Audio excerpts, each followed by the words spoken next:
You know, niggas gotta get their priorities together. Got their mind on the wrong things, spending their money in the wrong way.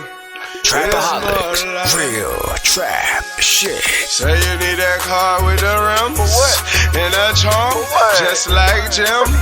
It's more than life. Yeah. I'm telling you. Talk to him. Say you need that LV bag with the belt and the hat. That's all you got though. It's more than life. Yeah. Talk to him. Real. Say you wanna turn up at the club, like some bottles, impress them girls. It's more than life. Fucking everybody. Yeah. Good evening, everyone, and welcome to Saints and Appetizers podcast. And who dat? And welcome back. Welcome back. We are back with some more main course for you. And I'm talking about the Saints' 17-7 victory over the Carolina Panthers on the road, picking up their first road victory of the 2025 season. And been pretty commonplace to be saying, oh, well, that's going to drop the Saints to 1-9 or so on. But actually, it jumps them up to 2-8. Look out, still in play for the NFC South. So the Saints get their second win of the season over the Carolina Panthers. And, we should have had some more understanding going into this game, is that you can never really predict how division games go. These teams are literally like built and are laid out and created to beat each other. So that the Saints ended up putting up an impressive performance at the time. The 5-4 Panthers were looking like somewhat of a good team, maybe a team that can run the ball and had a good defense, but that didn't show up against the Saints at home. Against the Saints, it didn't show up. But let's get into some of these some of the stats here, and then we'll go along with our MVPs and hot takes and some of the things that happened as the game went along. But anyways, so let's get into this. So can I get a menu? And so the first thing, definitely the highlight of this game, and maybe the highlight of 2025, and hopefully it's to the point where we can highlight it and say that we have found our quarterback of the future in Tyler Shough. Because Tyler Shough, after, I don't want to bash another player to lift up another player, but it's almost hard comparing Tyler Shough and Spencer Rattler, and not kind of kicking dirt and dust in the face of Spencer Rattler a little bit, and what I'm about to say, and what just most Saints media people and fans and social media people want to say, unless you're a Spencer Rattler fanboy or stan of some sort. But what I want to say is, man, you just with the almost a full season worth of games, including last season and then this season, Spencer Rattler almost had 17 games to start, and out of all those, never put up super impressive numbers. Only won one game out of that. But Tyler Shough coming in his second and a half game. This is the second and a half game that he's played in.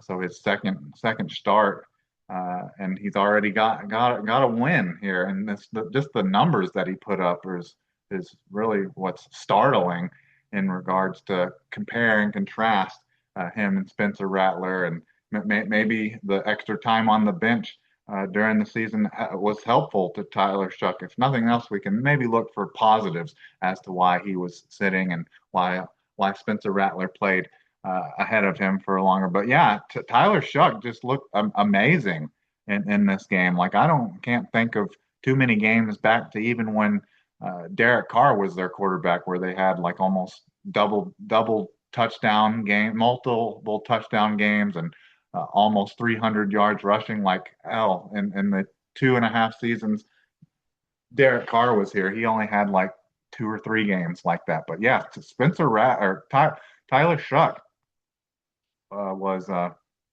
19 for 27 for 282 yards, so almost 300 yards. The big thing to really highlight here is the average here. His average per uh, completion is 10.4. And then the two touchdowns, the two sacks with the 16-yard loss, the QBR 64.9 and the rating of 128.9. But it's that average per completion that just blows Spencer Rattler away, which I know it's just one game. Tyler Shuck may turn around and in 2 weeks play the Falcons and average like 4 or 5 yards of completion. But realistically, in the 17 almost full season worth of games that Spencer Rattler played in, like his best games, and he was just kind of starting to move to where his average was kind of getting up to more like around 7, or like his best game would have been like an 8 average. So just the average per completion percentage just shows you the deep ball accuracy that Spencer Rattler has, and has the willing and the grit and the reading of the field to take those shots. Seems like Spencer Rattler was a little hesitant ever to take too many deep shots or shots over the middle, and just the completion. His accuracy wasn't real great even on those shots. But seeing Spencer Rattler do that, or Tyler Shuck do that, is amazing. But also the other thing that was amazing coming in this game, which isn't just player stats, but it's team stats, is how the Saints were. This was like one of the first times all season where the Saints have actually been good, like decent on third down, and been able to convert some fourth down conversions as well. But they were 8 for 17 on third down conversions, and 2 for 3 on fourth down conversions. And a thing that made this so crazy, which seemed so wild, and it seemed like almost, I swear, like eight. I almost want to say like almost eight of those. Yeah, what, eight of those those 8 of the third down conversions, like almost all of them, I guess, besides the fourth down conversions. But I almost want to say like all of those were like on plays where Tyler Shuck had to like complete a pass, had to throw it on third down.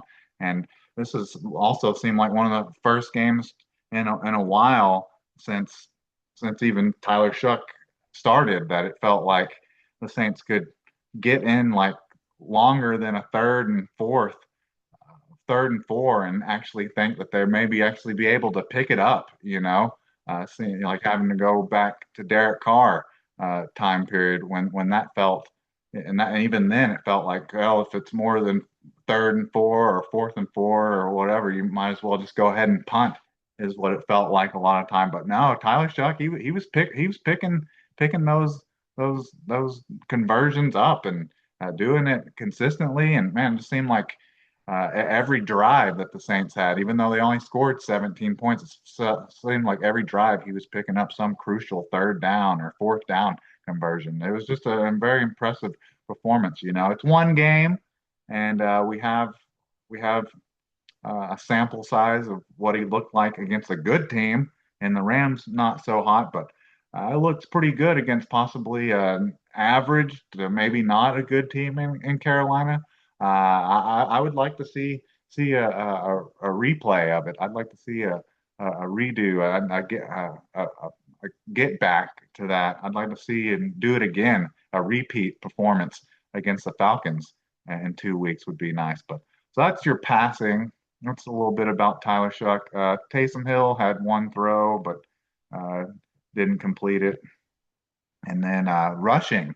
This is the first time, talking about first time like the passing game has looked good, and it looked like the Saints really had a vertical passing game and were willing to throw it downfield, and had a good average in the passing game. This is the first time the Saints looked decent in the running game and looked like they could run the ball at all Do we want to just call Trevor Penning and Rashid Shaheed a locker room cancer and just say we won the trade after the way this game played out?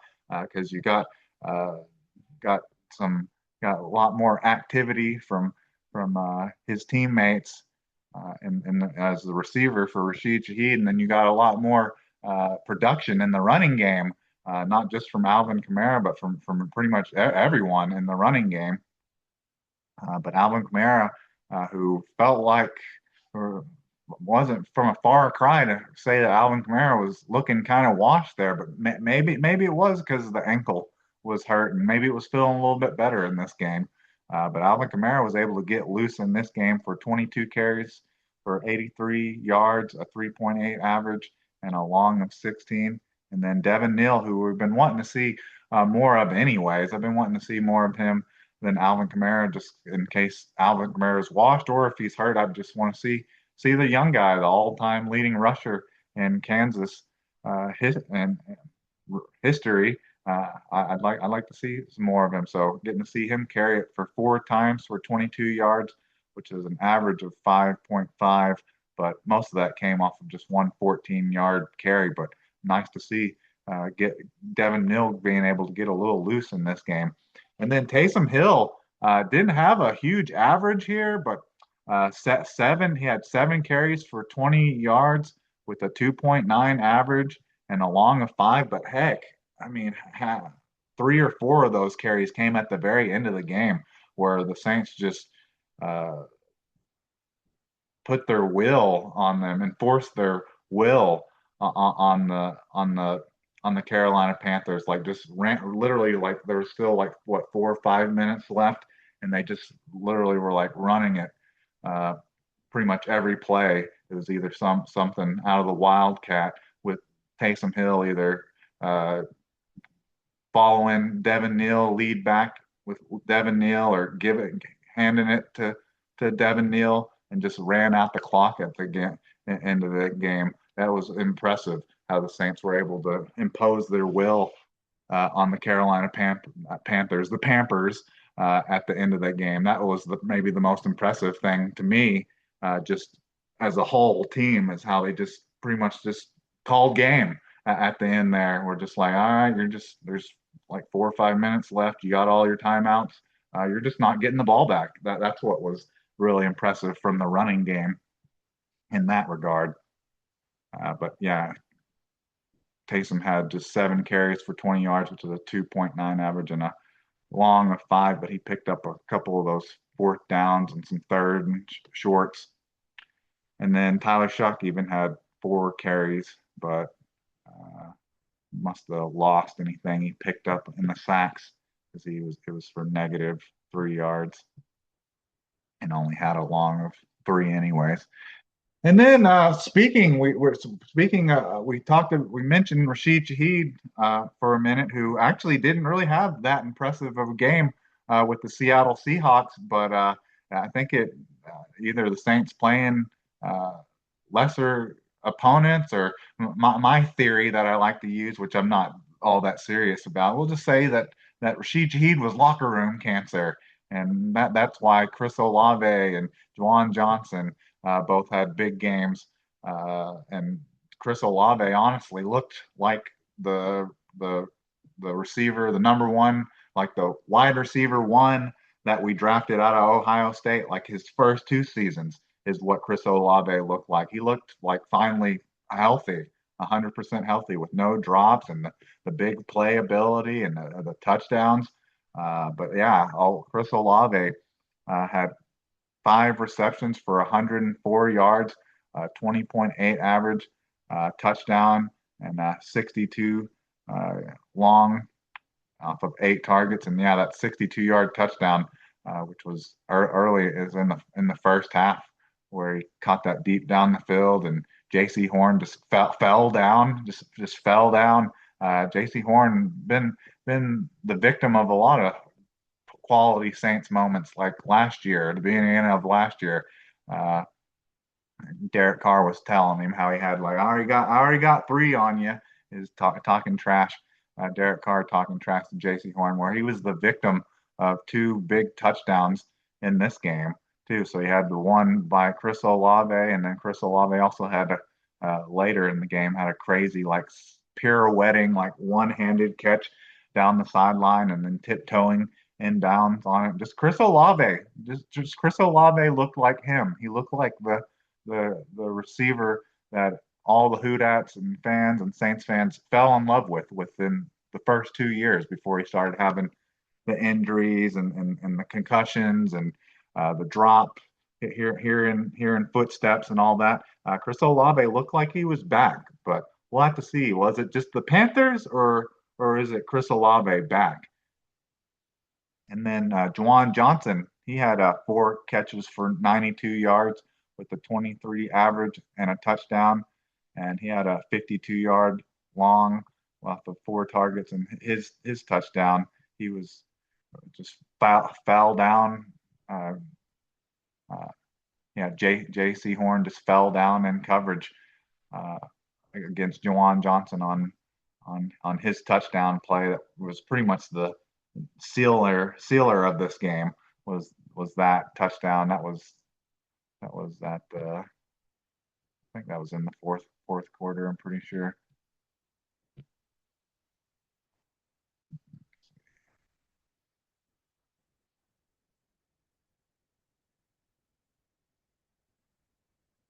Yeah, so that was in the fourth quarter when that he had that touchdown.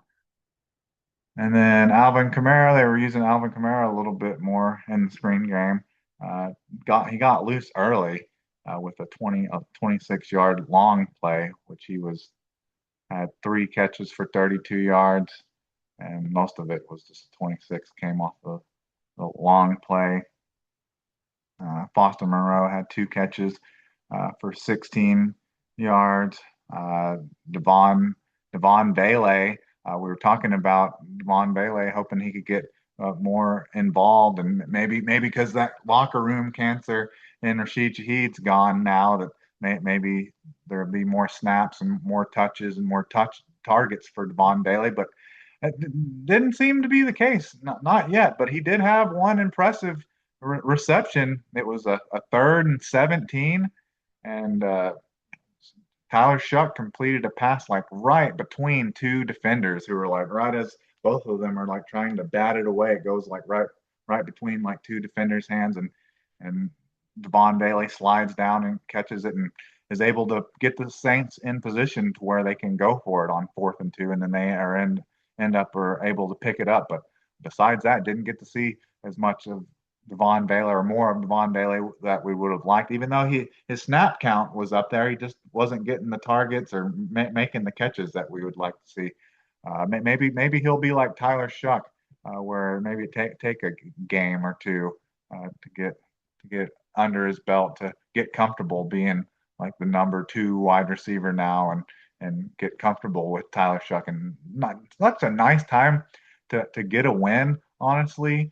This season it has not been fun or good at all, but the Saints getting specific wins here and there are nice. So it's always nice to beat a division opponent, but being able to beat them right before the bye week and then be able to enjoy the win for like 2 weeks is really, really nice. I really appreciate things like that. And then Zaire Mitchell Payton had 1 catch for 14 yards. Devin Neal had 3 catches for 9 yards, and that's about it for that. The fumbles here. So we got a fumble, forced a fumble on Bryce Young, and was recovered by Pete Warner. But Cam Jordan fumbled and lost it apparently on a play.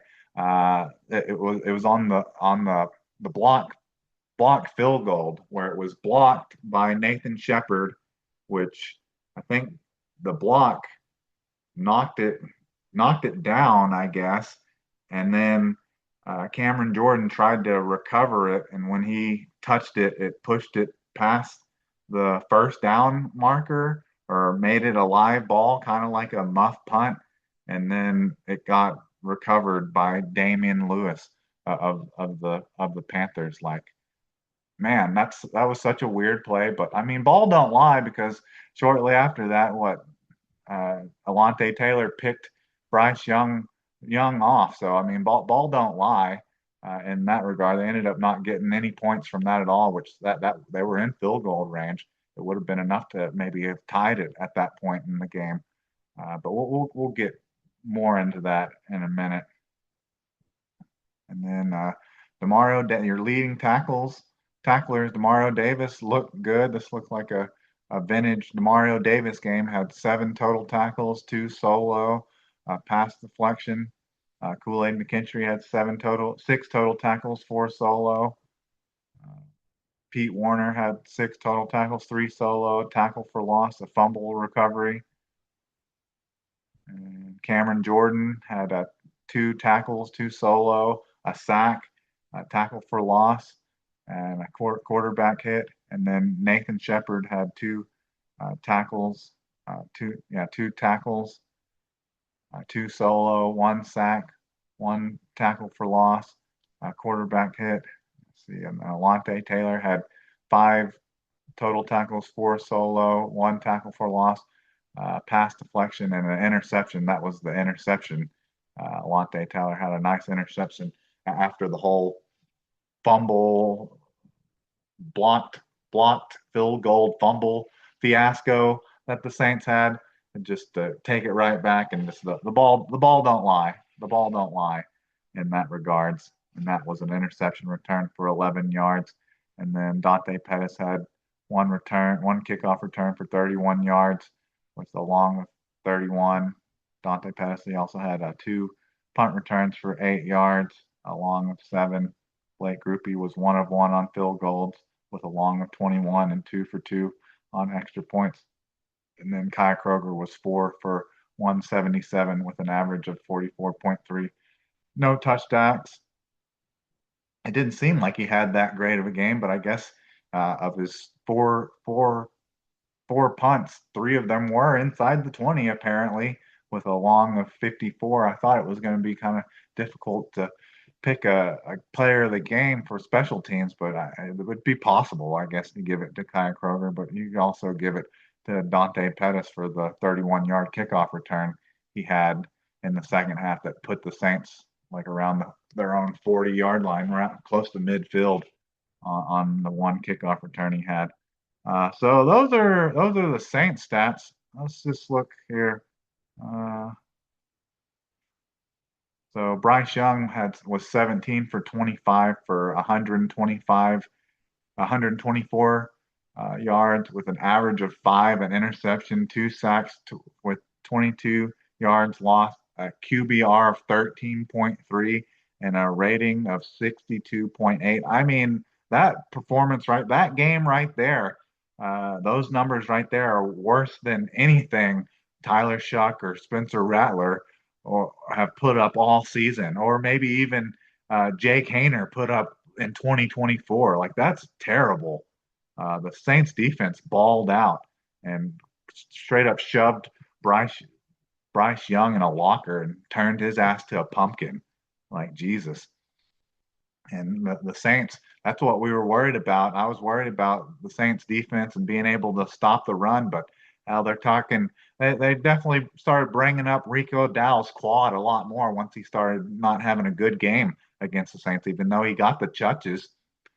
He had 18 carries for 53 yards and a touchdown, but that just a 2.9 average. And then Chuba Hubbard just had 3 carries for 14 yards, and Bryce Young had 2 for 6. So yeah, they weren't able to get getting loose in the running game like we were expecting. And then Tate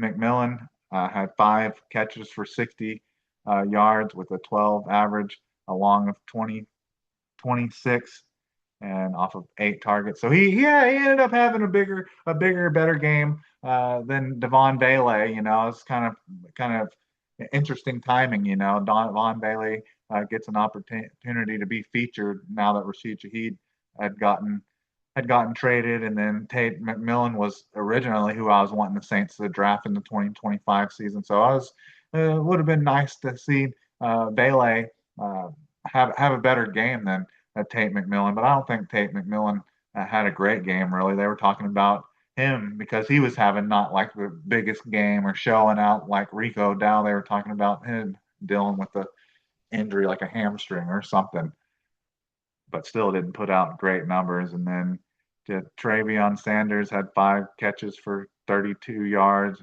Jalen Coker had 3 for 21. Rico Dow 3 for 10, and Chuba 1 for 1. And then we talked about Bryce Young's fumble and lost. And then Damian Lewis recovered the field goal fumble, whatever that is, from Cam Jordan. But thankfully, the ball didn't lie, and on the same drive, uh, the drive following it, they just turned it right back over to the Saints. And then defense, Derek Brown, the Panthers Pro Bowl defensive tackle, had 9 total tackles, 3 solo, 1 tackle for loss. Trayvon Merrick had 7 total tackles, 6 solo, 1 tackle for loss, quarterback hit. And Trayshawn Wharton had 7 total tackles, 2 solo, 1 tackle for loss. And then Trayvon Wallace had 4 total tackles, 3 solo, a sack, a tackle for loss, and a quarterback hit.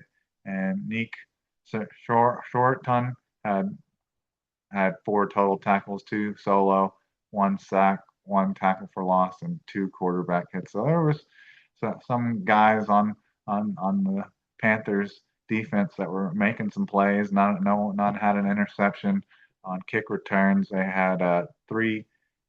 Chuba Hubbard had 3 for 78, along of 27. Trayvon Etienne, Trevor Etienne had 1 for 30. Trevor Etienne on punt returns was 2 for 15, along of 10. And Ryan Fitzgerald was 0 for 0 on field goal attempts, missed a field goal, and then just 1 for 1 on extra points. And then Sam Martin was 4 for 204 on punts with an average of 51, 0 touchbacks, 2 inside the 20, and a long of 59. Even though the Saints weren't allowing the Panthers to get up towards midfield or past midfield too often, give credit to Sam Martin. It's not like the Saints were had starting field position at midfield like every time either. So I'll have to show a little respect for that.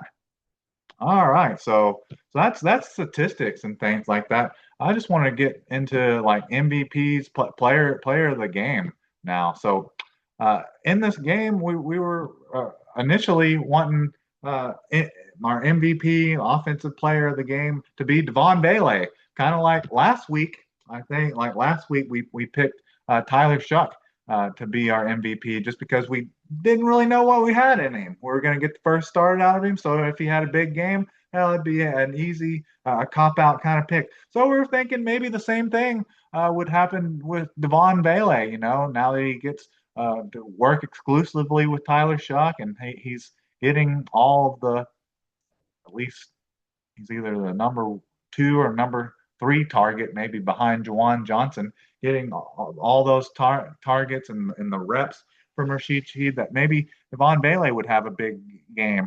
But he didn't. He ended up just having the 1 catch for 15 yards, but may have been the most impressive throw of the game by Tyler Shuck, and it set them up to be able to go for 4th down on 4th and 2 and be able to convert it. So that was impressive. It was impressive route and catch and all that, but need more of it. Just like what we were saying with Tyler Shuck last week. You know, we want a bigger game. We need more of it. We've seen like the ooh and ah throws. Like I want to see the consistency of it. So I was a little early, premature on picking Tyler Shuck last week, which hopefully that'll be like it was with Devon Bailey this week, which will be 2 weeks from now against the Falcons. So hopefully, because Tyler Shuck had such a big game the week after, hopefully Devon Bailey has some 100-yard touchdown game against the Falcons. But yeah, for offensive player of the game, I think you have to give it to Tyler Shuck, man. Tyler Shuck has 19 for 27, 282 yards, 10 10.4 average, which is the big most impressive thing here. 2 touchdowns, no interceptions. Had the 2 sacks for a loss of 16, but most of those came early. That was uh, definitely his first sack came early in the game. And then a 64.9 QBR and a rating of 128.9. So I definitely give the offensive player of the offensive player of the game to Tyler Shuck. And then defensive player, I mean, there's a couple you could give it to with the sacks from Cameron Jordan and Nathan Shepard, but I think I want to give it to Alante Taylor, and it's just because we were just talking just a week ago about wanting to trade Alante Taylor, wanting to ship him out of here, and then next thing you know, he turns around and has one of the better defensive performances of his young career. But Alante Taylor had 4 total tackles, 4 solo, tackle for loss, a pass deflection, and an interception, which kept points off the board against the Panthers. So I give the defensive player of the game to Alante Taylor, and the Saints will have to make some decisions in the offseason or maybe even before the offseason as to what they want to do with Alante Taylor, if they're wanting to re-sign him or what. But I think keeping him makes it easier to keep Ike Yatem on the bench. It keeps it easier, and it just a nice look. You look out there and you see all the young guys. You see Kool-Aid McKinstry, you see Quincy Riley as your number one and number two corner, and then you got the multifaceted nickel dime player in Alante Taylor. It's not nice seeing the youth, kind of the youth movement there, and if it ends up keeping the Saints' fourth-round pick, then I'm all for that as well. All right, and then special teams. We talked a little bit about how Kai Kroger kind of had a low-key good game just with the amount of punts inside the 20 he was able to drop with 3. But I think he had definitely give it to Dante Pettis for his 31-yard kick return in the second half that put the Saints up around their own 40-yard line. And I think that drive ended up ending with some points. So I have to give the offensive or the special teams player of the game to Dante Pettis.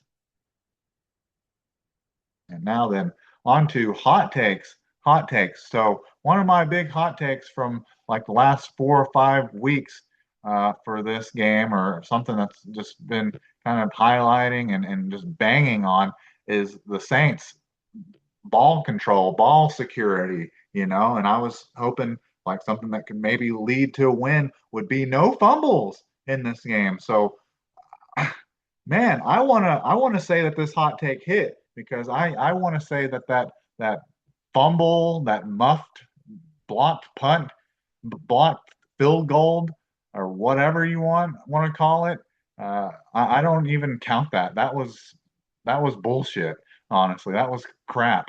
That ended up being registered a fumble and a lost fumble by Cam Jordan, just because it was not past the the first down marker, or it was touched, and then it was blocked by Nathan Shepard, and then I guess Cam Jordan stumbled and bumbled trying to trying to recover it, and then Damian Lewis got it.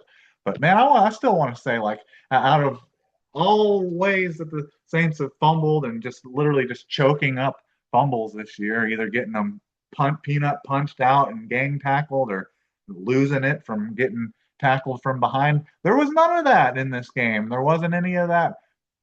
There was none of that on the defense either. When you had Pete Warner and Alante Taylor getting their turnovers, like, they didn't come close to turning over. It happened on special teams, and it wasn't a kick return or anything. So I want to say that the no fumbles hot take, I think it hit, because that's ridiculous. I know I've never seen a team that kicked the field goal on fourth down end up retaining the football after it was got blocked. I think people kind of compared what happened to Cam Jordan, to Leon Lett when he tried to recover a blocked field goal that was about to go in the end zone, and he touched it, and then it got recovered by the opposing team because he wasn't able to recover it properly like Cam Jordan, and ended up going into the end zone. So that's the only familiar play that I can think of or highlight that I remember of a field goal getting blocked. And just, I guess, need to be telling defenders if it's close to the first down marker or where the line of scrimmage and stuff is, then you just need to stay away from it. But I guess that's kind of hard for defenders, especially ones up in age like Cam Jordan like that. They're just anytime they see ball on the ground, they want to take off with it. But that was a hard one to swallow there for my to say that no fumbles, that there weren't any Saints fumbles in this game, because that was a ridiculous one. All right, now then on to the next hot take, and it's kind of similar to the fumbles and the turnovers. The Saints haven't been able to run the ball for the past month or so, and so I was hoping that the Saints would be able to rush for 100+ total yards in this game, and they were able to do that. So that hit, and it almost all came just from Alvin Kamara, who had 22 carries for 83 yards with a 3.8 average and no touchdowns, but a long of 16. But the team totaled, had 37 carries with 122 and with a 3.3 average, no touchdowns, and a long of 16, and kind of like a lanyap kind of asterisk addition to this hot take, just an extra. So the Saints were able to rush for 100 total yards. My thing is if they're able to keep Rico Dowell under 100 yards, then that would lead to a good chance of maybe the Saints being able to win this game. But it wasn't. They did even better than that. The Saints did even better than that. They kept Rico Dowell, who I guess his quad started tightening up on him, even though it wasn't an issue until he started having a bad game. But hell, they were able to keep the Panthers under 100 total yards with just as a team with just 23 carries for 73 yards, just an average of 3.2 and one touchdown along of 14. So the Saints defense just balled out. That was impressive. That was maybe the most impressive defensive performance that the Saints have had this year. Even more impressive than the 5 turnovers against the Giants. Like this was very reminiscent of some of the early defenses and days of Dennis Allen when he was the defensive coordinator of the Saints. That's what this defense seemed very reminiscent. Like you said, had some vintage performances out there by Demario Davis and Cam Jordan. So that was impressive. So that hot take definitely hit. It hit with the Saints 100 total rushing yards, but it also hit with just the lanyap, and kind of the asterisk extra that the Panthers didn't rush. No Panthers player rushed for 100 yards, but no Panthers players combined rushed for 100 yards. So that is impressive, and also just one of the key reasons the Saints were able to win this game. All right. So now then, on to picks and scores. So picks and scores here. So this game, it's been a tough month or so. We've mentioned it several times now that there doesn't seem to look like a lot of hope for the Saints coming into this game, and the Panthers they're looking up after getting one of their best wins of the season, having beat the Green Bay Packers 16-13. So they're coming in hot. They got more than twice. Yeah, I guess that would have been like 5 times as many wins as the Saints. They were 5-4. The Saints were 1-8. So definitely just going off of record and just eye test, with the team that can run the ball and play defense. You definitely think that Carolina was the better team in this game. But honestly, they shouldn't have even got the 7 points that they got. The final score of this game should have been more like 20-0, because the Panthers were gift wrapped that first touchdown. So the Saints were offsides on the first third, on one of the first third downs on the first drive of the Panthers, which it was what it was 3rd and 8. So the Saints had them in 3rd and 8 on one play on their first drive, and were able to shorten it, make it just a third and 3 that they were able to pick up, of course. But then they got them to 3rd down again, and looked like they had stopped them. But Justin Reed had came in and freaking like swiped down on the face mask of Bryce Young, who's like 5 foot tall. It's kind of hard not to hit him in the head and neck area when he's literally like chest level to most players. So yeah, that ended up giving them a first down and 15 yards, and basically just gave them Rico Dow his touchdown. And then he did the McCringleberry. No, he didn't pump. He didn't had no pumps. So he didn't get a penalty or shouldn't get any more fines like that. But copying McCringleberry and Lance Moore with his dance celebration. But after that was about the only celebration the Panthers had. But man, the refs were definitely trying to help the Panthers out in this game. We've gone over the whole uh, field goal muffed fumble that the refs gave them that I'd never really seen happen to another player before, which we mentioned Dallas Super Bowl or the NFC Championship game with Leon Lett was maybe something similar, but that was about it. And then there was another roughing the passer play that they called later in the game in the second half on Demario Davis, where he yeah, it's again because Bryce Young is like 5 foot tall. He's 5'10, and it looked like on the replay, it looks kind of like Demario Davis like clotheslined him, but he didn't hit him in the face mask or the head. It was just like in the chest and kind of up in the neck. I guess it's up in the neck area, but man, they were definitely trying to keep the Panthers in this game. That's for sure, and definitely gave them their first touchdown on their first drive. But it was fun with the Saints were finally able to tie the game back up and then have the lead like almost wire to wire in a game all year was nice, and not being stressed out till the very end that ends up leading to a loss.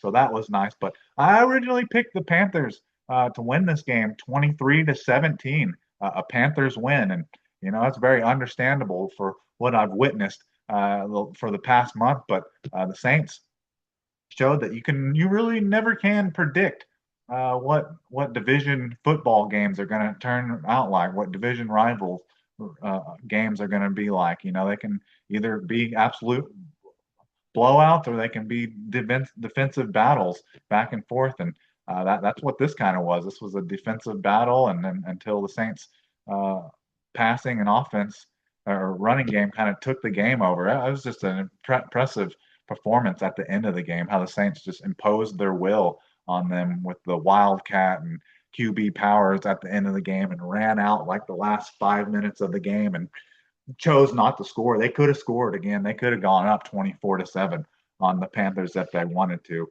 But like I said, the Panthers shouldn't have even had the 7 points that they had. So I guess I have to apologize for the Saints not for predicting that their defense wouldn't have played as good as it did, because it played as well as it did and played as well as it has in a while, only allowing 7 points to a team. But can't get too excited about this win just because of the amount of points that they scored. So yeah, the Saints still put up nice numbers in the passing game and got the running game going, but still they're only able to score 17 points. So yeah, I was wrong about the defense's performance here, but I was right. I picked the Saints point figure was correct, that I thought the Saints were only going to get 17 points. I just couldn't have predicted or would have imagined that the Saints defense was going to pretty much almost shut them out, really, and was able to shut their run game out, which was so impressive, and what was looking so hot coming into this game. that's basically what the Saints defense did. They basically stopped the run, put all their efforts towards stopping the run, and then force Bryce Young to throw the ball on third down or second and long or on fourth down. And got to hand it to uh, Brandon Staley. He was sending all kinds of blitzes from all different areas on third down. And yeah, definitely couldn't hardly expect or seem like Bryce Young could hardly complete a pass out there. He couldn't complete nothing for more than 5 yards out there. Well, I want to say very Spencer Rattler-esque or early Tyler Shuck-esque type of game, but hell, the game that Bryce Young had was worse than any of the games that Tyler Shuck or Spencer Rattler, or dare I say, even the first half that Jake Haener had. So yeah, so that was the pick and score. 23-17, picked the Panthers to win.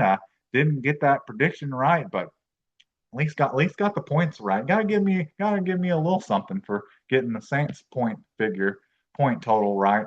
But anyways, so that was it was very enjoying for the Saints to win a game. I know there's a lot of people out there that are probably they'd rather lose because they want to get the number one pick and all that. But heck, if your quarterback continues to play like he has, Tyler Shuck continues to play like he has, he puts 3, 4 more games together like he did against the Panthers on Sunday, then you're not really going to need the number one pick in the draft to draft whoever they have slotted as the number one overall pick or the number one overall quarterback.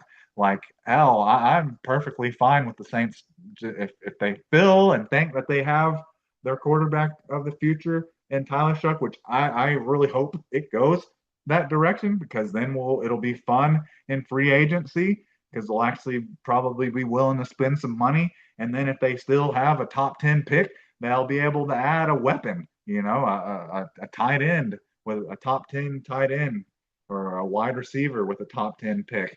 Like, yeah, sign me up for that. So I'm perfectly fine with picking up this win, and it just felt good. I said that back when the Saints beat the Giants a month ago. It felt like I almost forgot what it feels like to win, and man, it's nice to win a game and then be able to go and watch the other games. But the thing about that is all the evening afternoon games were all blowouts, and then even that's yeah, I think Sunday night's game wasn't any good, and then it was just on Monday night, Green Bay and Philadelphia. That was just like a defensive struggle. So even though the Saints had such a great performance, then there really wasn't any good games to watch after that. But thankfully, they're on their bye week, so have a complete stress like week and a half leading up into the.